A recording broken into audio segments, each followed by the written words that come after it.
नमस्कार खबरां दे इस बुलेटिन विच तुहाडा स्वागत है। मैं हां तरनजीत कौर। पहला पेश ने चोणवीआं खबरां। संसद दे वर्खा रुੱਤ ਦੇ इजलास के चौथे दिन भी विरोधी धिर ਵੱਲੋਂ मणिपुर हिंसा के मुद्दे ਨੂੰ ਲੈ ਕੇ ਕੀਤੇ ਗਏ ਹੰਗਾਮੇ ਕਾਰਨ ਦੋਵਾਂ ਸਦਨਾਂ ਦੀ ਕਾਰਵਾਈ ਵਿੱਚ ਪਿਆ ਅੜਿੱਕਾ। प्रधानमंत्री नरेंद्र मोदी ने विरोधी धिर ते निशाना साधदियां कहा कि विरोधी धिर निराशा ते बेचैनी नाल भरी हुई है। बहुराजी सहकारी सोसायटी सोध बिल 2022 अज लोक सभा विच पास। केंद्र वालों सरकारी कर्मचारियों लई 8वां तनख्वाह कमिशन गठित करने की तजवीज़ तो इनकार। ते पंजाब सरकार वालों राज नूं 2025 तक टीबी मुक्त बनाउण दा टीचा मिथदियां पंचायत पद्धर ते मुहिम चलाउण दा फैसला। ते हुण खबरां विस्तार नाल। संसद के वर्खा रुੱਤ के इजलास के चौथे दिन भी विरोधी धिर ਵੱਲੋਂ मणिपुर हिंसा के मुद्दे ਨੂੰ ਲੈ ਕੇ ਕੀਤੇ ਗਏ ਹੰਗਾਮੇ ਕਾਰਨ ਦੋਵਾਂ ਸਦਨਾਂ ਦੀ ਕਾਰਵਾਈ ਵਿੱਚ ਅੜਿੱਕਾ ਪਿਆ। ਵਿਰੋਧੀ ਧਿਰ ਵੱਲੋਂ ਕੀਤੀ ਗਈ ਨਾਅਰੇਬਾਜ਼ੀ ਦੇ ਚਲਦਿਆਂ ਸਪੀਕਰ ਓਮ ਬਿਰਲਾ ਨੇ ਵਿਰੋਧੀ ਧਿਰ ਦੇ ਮੈਂਬਰਾਂ ਨੂੰ ਕਿਹਾ ਕਿ ਉਹ ਸਦਨ ਵਿੱਚ ਹਰ ਮੁੱਦੇ ਤੇ ਚਰਚਾ ਕਰਨ ਦਾ ਮੌਕਾ ਦੇਣਗੇ, ਇਸ ਲਈ ਸਦਨ ਦੀ ਕਾਰਵਾਈ ਨੂੰ ਸੁਚਾਰੂ ਢੰਗ ਨਾਲ ਚੱਲਣ ਦਿੱਤਾ ਜਾਵੇ। इसके बावजूद विरोधी धिर वालों हंगामा जारी रखा गया, जिस तो बाद सदन की कार्रवाई पहला दोपहर 2 बजे और फिर शाम 5 बजे तक मुलतवी की गई। 5 बजे तो बाद बैठक शुरू होने ते केंद्रीय गृह मंत्री अमित शाह वालों बहुराजी सहकारी सोसायटी सोध बिल 2022 पेश किया गया। उन्होंने बिल पेश करने मगरों विरोधी धिर नूं मणिपुर हिंसा के मुद्दे की चर्चा में हिस्सा लैण का सद्दा भी दिता। राज सभा की कार्रवाई में भी विरोधी धिर के रौले रप्पे कारण अड़चन आई। सदन की कार्रवाई पहला दोपहर 12 बजे तक लई अते फिर कल 11 बजे तक लई मुलतवी कर दी गई।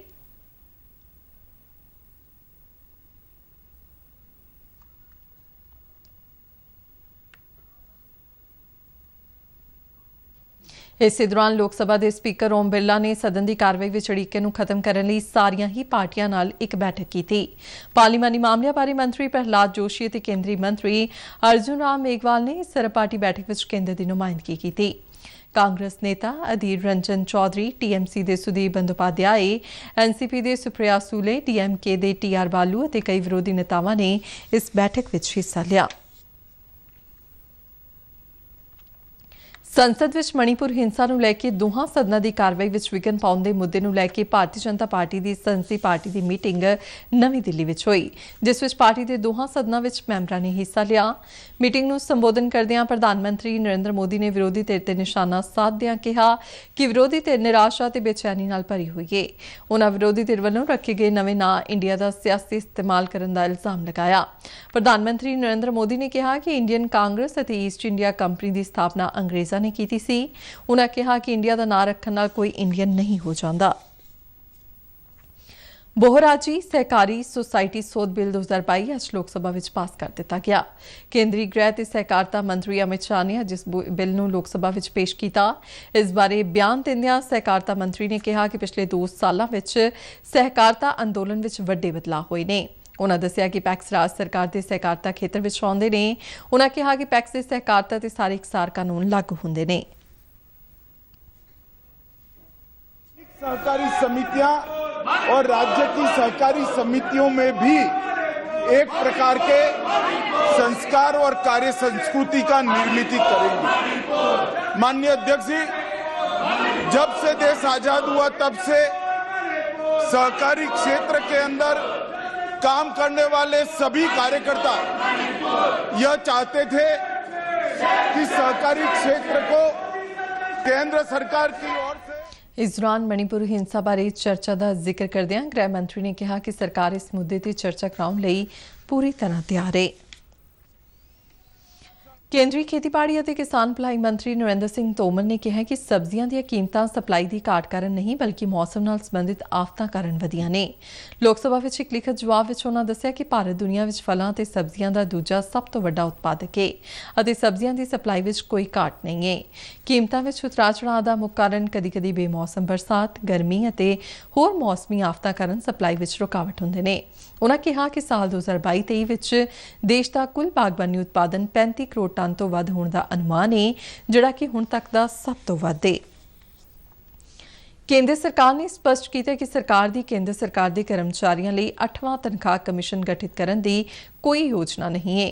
ਕੇਂਦਰੀ ਵਿੱਤ ਰਾਜ ਮੰਤਰੀ ਪੰਕਜ ਚੌਧਰੀ ਨੇ ਰਾਜ ਸਭਾ ਵਿੱਚ ਇੱਕ ਲਿਖਤੀ ਜਵਾਬ ਵਿੱਚ ਇਹ ਜਾਣਕਾਰੀ ਦਿੱਤੀ।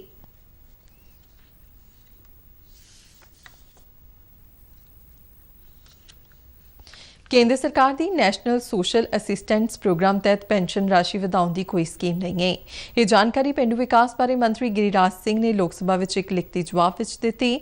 ਉਨ੍ਹਾਂ ਕਿਹਾ ਕਿ NSAP ਪੇਂਡੂ ਅਤੇ ਸ਼ਹਿਰੀ ਖੇਤਰਾਂ ਵਿੱਚ ਗਰੀਬੀ ਰੇਖਾ ਤੋਂ ਹੇਠਾਂ ਰਹਿ ਰਹੇ ਸਾਡੇ ਸਮਾਜ ਦੇ ਸਭ ਤੋਂ ਕਮਜ਼ੋਰ ਵਰਗਾਂ ਲਈ 100% ਕੇਂਦਰੀ ਸਪਾਂਸਰ ਸਕੀਮ ਹੈ। ਉਨ੍ਹਾਂ ਕਿਹਾ ਕਿ ਇਸ ਵਿੱਚ 3 ਪੈਨਸ਼ਨ ਸਕੀਮਾਂ ਸ਼ਾਮਲ ਨੇ, ਜਿਵੇਂ ਕਿ ਬਜ਼ੁਰਗਾਂ ਲਈ ਇੰਦਰਾ ਗਾਂਧੀ ਰਾਸ਼ਟਰੀ ਬੁਢਾਪਾ ਪੈਨਸ਼ਨ ਯੋਜਨਾ, ਵਿਧਵਾਵਾਂ ਲਈ ਇੰਦਰਾ ਗਾਂਧੀ ਰਾਸ਼ਟਰੀ ਵਿਧਵਾ ਪੈਨਸ਼ਨ ਯੋਜਨਾ ਅਤੇ ਅੰਗਹੀਣਾਂ ਲਈ ਇੰਦਰਾ ਗਾਂਧੀ ਅਪੰਗਤਾ ਪੈਨਸ਼ਨ ਯੋਜਨਾ। ਲੋਕ ਸਭਾ ਨੇ ਮਨੀਪੁਰ ਹਿੰਸਾ ਦੇ ਮੁੱਦੇ ਤੇ ਵਿਰੋਧੀ ਧਿਰਾਂ ਵੱਲੋਂ ਕੀਤੇ ਜਾ ਰਹੇ ਹੰਗਾਮੇ ਵਿਚਾਲੇ ਜੈਵਿਕ ਵਿਭਿੰਨਤਾ ਸੋਧ ਬਿੱਲ 2022 ਪਾਸ ਕਰ ਦਿੱਤਾ ਹੈ। ਇਹ ਬਿੱਲ ਔਸ਼ਧੀ ਪੌਦਿਆਂ ਦੀ ਖੋਜ ਅਤੇ ਪੌਦਿਆਂ ਤੇ ਆਧਾਰਿਤ ਦਵਾਈਆਂ ਨੂੰ ਉਤਸ਼ਾਹਿਤ ਕਰਨ ਅਤੇ ਜੰਗਲੀ ਉਤਪਾਦਾਂ ਦੇ ਇਸਤੇਮਾਲ ਵਿੱਚ ਸ਼ਾਮਲ ਸਥਾਨਕ ਵਿਅਕਤੀਆਂ ਨੂੰ ਲਾਭ ਪਹੁੰਚਾਉਣ ਦੀ ਕੋਸ਼ਿਸ਼ ਕਰਦਾ ਹੈ। ਬਿੱਲ ਵਿੱਚ ਘਰੇਲੂ ਕੰਪਨੀਆਂ ਦੀਆਂ ਜ਼ਰੂਰਤਾਂ ਨੂੰ ਸੁਖਾਲਾ ਬਣਾਉਣ ਲਈ ਜੈਵਿਕ ਵਿਭਿੰਨਤਾ ਐਕਟ 2002 ਵਿੱਚ ਸੋਧ ਕੀਤੀ ਗਈ ਹੈ। ਇਸ ਮੁਤਾਬਿਕ ਪਰੰਪਰਾਗਤ ਗਿਆਨ ਦਾ ਇਸਤੇਮਾਲ ਕਰਨ ਵਾਲੇ ਅਤੇ ਆਯੂਸ਼ ਪ੍ਰੈਕਟੀਸ਼ਨਰਾਂ ਨੂੰ ਸਥਾਨਕ ਸਮੂਹ ਨਾਲ ਲਾਭ ਸਾਂਝੇ ਕਰਨ ਤੋਂ ਛੋਟ ਦਿੱਤੀ ਜਾਵੇਗੀ। ਰਾਸ਼ਟਰਪਤੀ ਦ੍ਰੋਪਦੀ ਮੁਰਮੂ ਨੇ ਅੱਜ ਆਪਣੇ ਕਾਰਜਕਾਲ ਦਾ 1 ਸਾਲ ਪੂਰਾ ਕਰ ਲਿਆ ਹੈ। ਰਾਸ਼ਟਰਪਤੀ ਨੇ ਖੁਸ਼ੀ ਪ੍ਰਗਟ ਕਰਦਿਆਂ ਕਿਹਾ ਕਿ ਪਿਛਲੇ 1 ਸਾਲ ਵਿੱਚ ਰਾਸ਼ਟਰਪਤੀ ਭਵਨ ਤਕਨਾਲੋਜੀ ਦੇ ਮਾਧਿਅਮ ਰਾਹੀਂ ਵੱਧ ਤੋਂ ਵੱਧ ਲੋਕਾਂ ਨਾਲ ਜੁੜਨ ਵਿੱਚ ਸਮਰੱਥ ਹੋਇਆ ਹੈ। ਉਨ੍ਹਾਂ ਵਿਸ਼ਵਾਸ ਪ੍ਰਗਟ ਕੀਤਾ ਕਿ ਰਾਸ਼ਟਰਪਤੀ ਭਵਨ ਦੇ ਅਧਿਕਾਰੀ ਤਕਨਾਲੋਜੀ ਅਤੇ ਨਵਾਚਾਰ ਦੀ ਵਰਤੋਂ ਨਾਲ ਕੰਮਕਾਜ ਨੂੰ ਪਾਰਦਰਸ਼ੀ ਅਤੇ ਅਸਰਦਾਰ ਢੰਗ ਨਾਲ ਜਾਰੀ ਰੱਖਣਗੇ। ਇਸ ਦੌਰਾਨ ਰਾਸ਼ਟਰਪਤੀ ਨੇ ਆਪਣੇ ਕਾਰਜਕਾਲ ਦਾ 1 ਵਰ੍ਹਾ ਪੂਰਾ ਹੋਣ ਤੇ ਰਾਸ਼ਟਰਪਤੀ ਭਵਨ ਵਿੱਚ ਕਈ ਪ੍ਰੋਜੈਕਟਾਂ ਦੇ ਨੀਂਹ ਪੱਥਰ ਰੱਖੇ ਅਤੇ ਕਈਆਂ ਦਾ ਉਦਘਾਟਨ ਕੀਤਾ। ਉਨ੍ਹਾਂ ਨੇ ਸ਼ਿਵ ਮੰਦਿਰ ਦੀ ਇਮਾਰਤ ਦੀ ਮੁੜ ਉਸਾਰੀ ਦਾ ਨੀਂਹ ਪੱਥਰ ਰੱਖਿਆ। ਚੰਦਰਯਾਨ 3 ਅੱਜ ਚੰਦਰਮਾ ਵੱਲ ਇੱਕ ਕਦਮ ਹੋਰ ਅੱਗੇ ਵਧ ਗਿਆ ਹੈ। ਭਾਰਤੀ ਪੁਲਾੜ ਖੋਜ ਸੰਸਥਾਨ ਨੇ ਅੱਜ ਇੱਕ ਵਾਰ ਫਿਰ ਪੰਧ ਬਦਲਣ ਦੀ ਪ੍ਰਕਿਰਿਆ ਨੂੰ ਸਫਲਤਾਪੂਰਨ ਪੂਰਾ ਕਰਕੇ ਚੰਦਰਯਾਨ 3 ਨੂੰ ਧਰਤੀ ਦੇ 5ਵੇਂ ਅਤੇ ਆਖਰੀ ਪੰਧ ਵਿੱਚ ਭੇਜ ਦਿੱਤਾ ਹੈ। ਇਸਰੋ ਹੁਣ 1 ਅਗਸਤ ਨੂੰ ਅੱਧੀ ਰਾਤ 12 ਵਜੇ ਤੋਂ 1 ਵਜੇ ਦੇ ਵਿਚਕਾਰ ਚੰਦਰਯਾਨ 3 ਨੂੰ ਚੰਦਰਮਾ ਦੇ ਪੰਧ ਵਿੱਚ ਭੇਜੇਗਾ। 14 ਜੁਲਾਈ ਨੂੰ ਇਸਰੋ ਨੇ ਆਂਧਰਾ ਪ੍ਰਦੇਸ਼ ਦੇ ਸ਼੍ਰੀ ਹਰੀਕੋਟਾ ਸਥਿਤ ਸਤੀਸ਼ ਧਵਨ ਪੁਲਾੜ ਕੇਂਦਰ ਤੋਂ ਚੰਦਰਮਾ ਜਾਂਚ ਪ੍ਰੋਗਰਾਮ ਦੇ ਤੀਜੇ ਐਡੀਸ਼ਨ ਨੂੰ ਸਫਲਤਾਪੂਰਨ ਲਾਂਚ ਕੀਤਾ ਸੀ। ਮਿਸ਼ਨ ਦਾ ਮਕਸਦ ਚੰਦਰਮਾ ਤੇ ਸੌਫਟ ਲੈਂਡਿੰਗ ਕਰਨਾ ਹੈ, ਜਿਸ ਨਾਲ ਚੰਦਰਮਾ ਦੀਆਂ ਦੁਰਲੱਭ ਤਸਵੀਰਾਂ ਤੇ ਜਾਣਕਾਰੀ ਪ੍ਰਾਪਤ ਹੋ ਸਕੇਗੀ। ਪੰਜਾਬ ਨੂੰ 2025 ਤੱਕ ਟੀਬੀ ਮੁਕਤ ਬਣਾਉਣ ਦਾ ਟੀਚਾ ਮਿੱਥਦਿਆਂ ਪੇਂਡੂ ਵਿਕਾਸ ਅਤੇ ਪੰਚਾਇਤ ਮੰਤਰੀ ਲਾਲਜੀਤ ਸਿੰਘ ਭੁੱਲਰ ਨੇ ਸੂਬੇ ਦੀਆਂ ਸਾਰੀਆਂ ਪੰਚਾਇਤਾਂ ਨੂੰ ਪਿੰਡਾਂ ਵਿੱਚੋਂ ਟੀਬੀ ਦੇ ਖਾਤਮੇ ਦੀ ਜ਼ਿੰਮੇਵਾਰੀ ਸੌਂਪੀ, ਜਿਸ ਤਹਿਤ ਪੰਚਾਇਤਾਂ ਪੇਂਡੂ ਖੇਤਰ ਵਿੱਚੋਂ ਪਿੰਡ ਵਾਸੀਆਂ ਨੂੰ ਜਾਗਰੂਕ ਕਰਨ, ਪਿੰਡਾਂ ਵਿੱਚ ਕੈਂਪ ਲਗਾਉਣ ਅਤੇ ਟੀਬੀ ਮੁਕਤ ਪਿੰਡ ਐਲਾਨਣ ਸੰਬੰਧੀ ਲੋੜੀਂਦੇ ਮਾਪਦੰਡਾਂ ਨੂੰ ਪੂਰਾ ਕਰਨ ਦੀ ਪ੍ਰਕਿਰਿਆ ਪੂਰੀ ਕਰਨ ਲਈ ਪਾਬੰਦ ਹੋਣਗੀਆਂ। ਚੰਡੀਗੜ੍ਹ ਵਿੱਚ ਸਿਹਤ ਵਿਭਾਗ ਦੇ ਸਟੇਟ ਟੀਬੀ ਸੈੱਲ ਅਤੇ ਪੇਂਡੂ ਵਿਭਾਗ ਤੇ ਪੰਚਾਇਤ ਵਿਭਾਗ ਦੇ ਅਧਿਕਾਰੀਆਂ ਦੀ ਬੈਠਕ ਦੀ ਪ੍ਰਧਾਨਗੀ ਕਰਦਿਆਂ ਕੈਬਨਿਟ ਮੰਤਰੀ ਨੇ ਇਹ ਨਿਰਦੇਸ਼ ਦਿੱਤੇ। ਉਨ੍ਹਾਂ ਕਿਹਾ ਕਿ ਪੇਂਡੂ ਵਿਕਾਸ ਅਤੇ ਪੰਚਾਇਤ ਵਿਭਾਗ ਅਤੇ ਸਿਹਤ ਵਿਭਾਗ ਦੇ ਆਪਸੀ ਸਹਿਯੋਗ ਨਾਲ ਰਾਜ ਦੇ ਸਾਰੇ ਪਿੰਡਾਂ ਵਿੱਚ ਇਸ ਸਮਰਪਿਤ ਮੁਹਿੰਮ ਚਲਾਈ ਜਾਵੇਗੀ।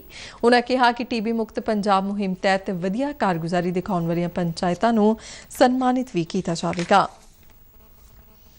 ਪੰਜਾਬ ਦੇ ਬਿਜਲੀ ਮੰਤਰੀ ਹਰਭਜਨ ਸਿੰਘ ਈਟੀਓ ਨੇ ਦੱਸਿਆ ਕਿ ਰਾਜ ਵਿੱਚ ਹਾਲ ਹੀ ਵਿੱਚ ਆਏ ਹੜ੍ਹਾਂ ਕਾਰਨ ਪ੍ਰਭਾਵਿਤ ਸਾਰੀਆਂ 595 ਥਾਵਾਂ ਤੇ ਬਿਜਲੀ ਸਪਲਾਈ ਬਹਾਲ ਕਰ ਦਿੱਤੀ ਗਈ ਹੈ। ਚੰਡੀਗੜ੍ਹ ਤੋਂ ਜਾਰੀ ਬਿਆਨ ਵਿੱਚ ਉਨ੍ਹਾਂ ਕਿਹਾ ਕਿ ਸਭ ਤੋਂ ਵੱਧ ਪ੍ਰਭਾਵਿਤ ਜ਼ਿਲ੍ਹੇ ਰੂਪਨਗਰ, ਸਾਹਿਬਜ਼ਾਦਾ ਅਜੀਤ ਸਿੰਘ ਨਗਰ, ਪਟਿਆਲਾ ਤੇ ਸੰਗਰੂਰ ਨੇ। ਉਨ੍ਹਾਂ ਕਿਹਾ ਕਿ ਹੜ੍ਹਾਂ ਕਾਰਨ ਪੰਜਾਬ ਰਾਜ ਪਾਵਰ ਕਾਰਪੋਰੇਸ਼ਨ ਦੇ ਬੁਨਿਆਦੀ ਢਾਂਚੇ ਨੂੰ ਕਾਫੀ ਨੁਕਸਾਨ ਪਹੁੰਚਾ ਹੈ। ਉਨ੍ਹਾਂ ਕਿਹਾ ਕਿ ਕਾਰਪੋਰੇਸ਼ਨ ਦੇ ਅਧਿਕਾਰੀਆਂ ਅਤੇ ਕਰਮਚਾਰੀਆਂ ਨੇ ਪ੍ਰਭਾਵਿਤ ਖੇਤਰਾਂ ਵਿੱਚ ਬਿਜਲੀ ਸਪਲਾਈ ਬਹਾਲ ਕਰਨ ਲਈ ਦਿਨ ਰਾਤ ਕੰਮ ਕੀਤਾ ਅਤੇ ਹਸਪਤਾਲਾਂ, ਮੈਡੀਕਲ ਸਹੂਲਤਾਂ, ਦੂਰ ਸੰਚਾਰ ਅਤੇ ਜਲ ਸਪਲਾਈ ਵਰਗੇ ਨਾਜ਼ੁਕ ਬੁਨਿਆਦੀ ਢਾਂਚਿਆਂ ਨੂੰ ਸਭ ਤੋਂ ਵੱਧ ਤਰਜੀਹ ਦਿੰਦਿਆਂ ਇਨ੍ਹਾਂ ਥਾਵਾਂ ਤੇ ਬਿਜਲੀ ਬਹਾਲ ਕਰਨ ਨੂੰ ਪਹਿਲ ਦਿੱਤੀ। ਉਨ੍ਹਾਂ ਦੱਸਿਆ ਕਿ PSPCL ਨੂੰ 16 ਕਰੋੜ ਰੁਪਏ ਦਾ ਨੁਕਸਾਨ ਹੋਣ ਦਾ ਅਨੁਮਾਨ ਹੈ। ਪੰਜਾਬ ਨਾਲ ਸੰਬੰਧਿਤ ਨਵੇਂ ਚੁਣੇ ਗਏ IAS ਅਤੇ IRS ਨੇ ਅੱਜ ਪੰਜਾਬ ਵਿਧਾਨ ਸਭਾ ਸਕੱਤਰੇਤ ਵਿਖੇ ਵਿਧਾਨ ਸਭਾ ਦੇ ਸਪੀਕਰ ਕੁਲਤਾਰ ਸਿੰਘ ਸੰਧਵਾ ਨਾਲ ਮੁਲਾਕਾਤ ਕੀਤੀ। ਇਨ੍ਹਾਂ ਅਧਿਕਾਰੀਆਂ ਨੇ ਹਾਲ ਹੀ ਵਿੱਚ 2022 ਦੀ UPSC ਦੀ ਪ੍ਰੀਖਿਆ ਪਾਸ ਕੀਤੀ ਹੈ। ਸਪੀਕਰ ਨੇ ਨੌਜਵਾਨ ਅਧਿਕਾਰੀਆਂ ਨੂੰ ਸਮਾਜ ਅਤੇ ਲੋਕਾਂ ਦੀ ਬਿਹਤਰੀ ਲਈ ਕੰਮ ਕਰਨ ਲਈ ਕਿਹਾ। ਉਨ੍ਹਾਂ ਨੇ ਅਧਿਕਾਰੀਆਂ ਨੂੰ ਸਮਰਪਿਤ ਭਾਵਨਾ ਨਾਲ ਆਪਣੀਆਂ ਸੇਵਾਵਾਂ ਨਿਭਾਉਣ ਅਤੇ ਜ਼ਮੀਨੀ ਪੱਧਰ ਤੇ ਲੋਕਾਂ ਨੂੰ ਦਰਪੇਸ਼ ਸਮੱਸਿਆਵਾਂ ਬਾਰੇ ਸਮਝਣ ਅਤੇ ਉਨ੍ਹਾਂ ਦੇ ਹੱਲ ਲਈ ਤਨਦੇਹੀ ਨਾਲ ਕੰਮ ਕਰਨ ਲਈ ਵੀ ਕਿਹਾ। ਇਸ ਮੌਕੇ ਤੇ ਸਿਹਤ ਮੰਤਰੀ ਡਾਕਟਰ ਬਲਬੀਰ ਸਿੰਘ ਵੀ ਹਾਜ਼ਰ ਸਨ। ਪੰਜਾਬ ਵਿਧਾਨ ਸਭਾ ਦੇ ਸਪੀਕਰ ਕੁਲਤਾਰ ਸਿੰਘ ਸੰਧਵਾ ਨੇ ਕਈ ਵਿਧਾਇਕਾਂ ਵੱਲੋਂ ਸਾਹਮਣੇ ਲਿਆਂਦੀਆਂ ਆਮ ਲੋਕਾਂ ਨਾਲ ਸੰਬੰਧਿਤ ਵੱਖ-ਵੱਖ ਸਮੱਸਿਆਵਾਂ ਦਾ ਛੇਤੀ ਤੇ ਢੁਕਵਾਂ ਹੱਲ ਯਕੀਨੀ ਬਣਾਉਣ ਦੀ ਲੋੜ ਤੇ ਜ਼ੋਰ ਦਿੱਤਾ ਹੈ। ਸੰਧਵਾ ਨੇ ਪੰਜਾਬ ਵਿਧਾਨ ਸਭਾ ਸਕੱਤਰੇਤ ਵਿਖੇ ਪੰਜਾਬ ਦੇ ਵਿੱਤ, ਟਰਾਂਸਪੋਰਟ, ਸਿਹਤ ਅਤੇ ਗ੍ਰਹਿ ਵਿਭਾਗ ਦੇ ਸੀਨੀਅਰ ਅਧਿਕਾਰੀਆਂ ਅਤੇ ਵੱਖ-ਵੱਖ ਬੈਂਕਾਂ ਦੇ ਜ਼ੋਨਲ ਮੈਨੇਜਰਾਂ ਨਾਲ ਇਨ੍ਹਾਂ ਸਮੱਸਿਆਵਾਂ ਦਾ ਠੀਕ ਨਿਪਟਾਰਾ ਕਰਨ ਲਈ ਵਿਚਾਰ ਵਟਾਂਦਰਾ ਕੀਤਾ। ਉਨ੍ਹਾਂ ਜ਼ੋਨਲ ਬੈਂਕ ਮੈਨੇਜਰਾਂ ਨੂੰ ਕਿਹਾ ਕਿ ਆਮ ਲੋਕਾਂ ਤੇ ਕਿਸਾਨਾਂ ਵੱਲੋਂ ਵੱਖ-ਵੱਖ ਕਰਜ਼ੇ ਲੈਣ ਮੌਕੇ ਜ਼ਬਰਦਸਤੀ ਬੀਮਾ ਨਾ ਕੀਤਾ ਜਾਵੇ ਅਤੇ ਉਨ੍ਹਾਂ ਨੂੰ ਨਿਰਦੇਸ਼ ਦਿੱਤਾ ਕਿ ਉਹ ਆਪਣੇ ਬੈਂਕਾਂ ਵਿੱਚ ਕਰਜ਼ਾ ਲੈਣ ਲਈ ਬੀਮਾ ਕਰਾਉਣਾ ਲਾਜ਼ਮੀ ਨਹੀਂ ਹੈ, ਲਿਖ ਕੇ ਢੁਕਵੀਂ ਥਾਂ ਤੇ ਲਗਾਉਣ ਤਾਂ ਕਿ ਲੋਕ ਗੁੰਮਰਾਹ ਹੋਣ ਤੋਂ ਬਚ ਸਕਣ।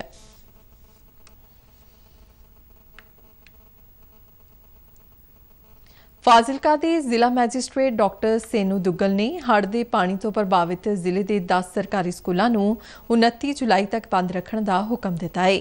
ਸੇਨੂ ਦੁੱਗਲ ਵੱਲੋਂ ਜਾਰੀ ਹੁਕਮਾਂ ਮੁਤਾਬਿਕ ਇਹ ਸਕੂਲ ਬਲਾਕ ਫਾਜ਼ਿਲਕਾ 2 ਅਤੇ ਗੁਰੂ ਹਰਸਹਾਏ 3 ਅਧੀਨ ਪੈਂਦੇ ਨੇ। ਇਨ੍ਹਾਂ ਸਕੂਲਾਂ ਤੋਂ ਇਲਾਵਾ ਜ਼ਿਲ੍ਹੇ ਦੇ ਬਾਕੀ ਸਕੂਲ ਆਮ ਵਾਂਗ ਖੁੱਲ੍ਹਣਗੇ। ਕੇਂਦਰ ਸ਼ਾਸਿਤ ਪ੍ਰਦੇਸ਼ ਜੰਮੂ ਕਸ਼ਮੀਰ ਦੇ ਸਾਂਬਾ ਜ਼ਿਲ੍ਹੇ ਵਿੱਚ ਕੌਮਾਂਤਰੀ ਸਰਹੱਦ ਨੇੜੇ ਸੀਮਾ ਸੁਰੱਖਿਆ ਬਲ ਦੇ ਜਵਾਨਾਂ ਦੀ ਮੁਸਤੈਦੀ ਨਾਲ ਇੱਕ ਘੁਸਪੈਠੀਆ ਮਾਰਿਆ ਗਿਆ।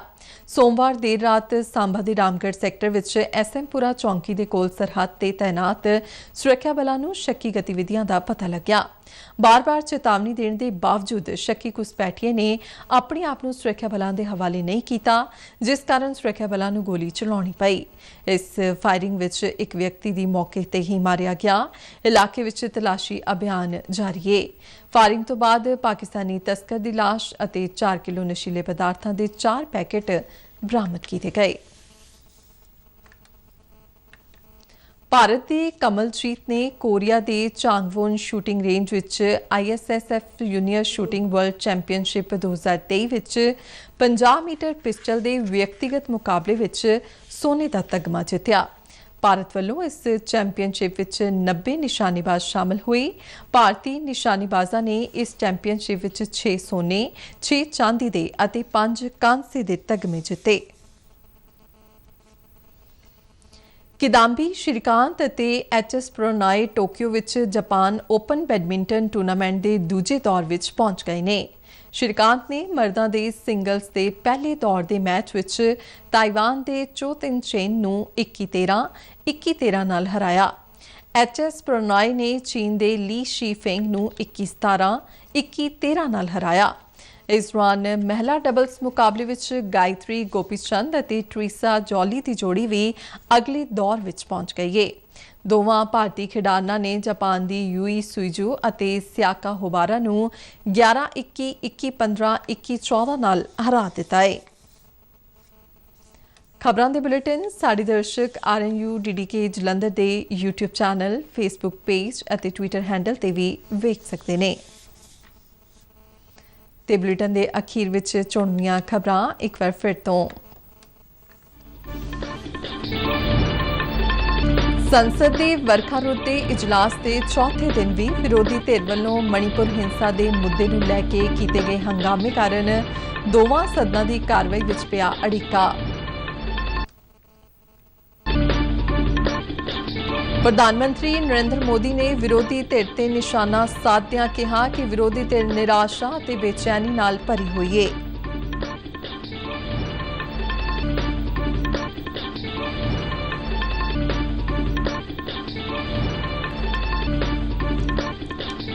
ਬਹੁਰਾਜੀ ਸਹਿਕਾਰੀ ਸੁਸਾਇਟੀ ਸੋਧ ਬਿੱਲ 2022 ਅੱਜ ਲੋਕ ਸਭਾ ਵਿੱਚ ਪਾਸ।